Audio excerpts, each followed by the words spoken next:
ఇవాళ వసంత పంచమి మొన్న మౌని అమావాస్య రోజు తొక్కిసలాట జరగడంతో యూపీ ముఖ్యమంత్రి పాపం యోగి మహారాజు ఏడ్చాడు. అయితే అందులో ఏంది విచారణ కూడా జరుగుతుంది, న్యాయ విచారణ జరుగుతుంది. ఒకరిద్దరు ఆకతాయిలు కావాలని ఏదో జరిగిందని సృష్టించి తొక్కిసలాటకు కారణమయ్యారనేటువంటి ఒక అనుమానం కూడా ఉంది.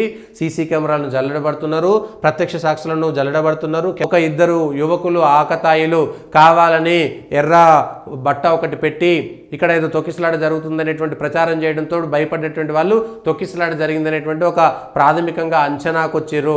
అది బయటపడుతుంది. అయితే ఇప్పుడే దాన్ని పెట్టాల్సినటువంటి అవసరం లేదు, కుంభమేళా అయిపోయిన తర్వాత బయట పెట్టేటువంటి అవకాశం ఉంది. ఇవాళ వసంత పంచమి కూడా కావడంతో పవిత్ర స్థానాలు అఖాడాలకు సంబంధించినటువంటి వాళ్ళు గురువులందరూ కూడా వెళ్ళి మరొకసారి పవిత్ర స్నానం చేసేటువంటి అవకాశం కూడా ఉంది. మొన్న 11-12 కోట్ల మంది ఒకే రోజు స్నానం ఆచరించి ప్రపంచ దేశాల్లో 50 కోట్ల మంది ఒకే చోట గుమిగూడి స్నానాలు చేసినటువంటి గొప్ప చరిత్ర.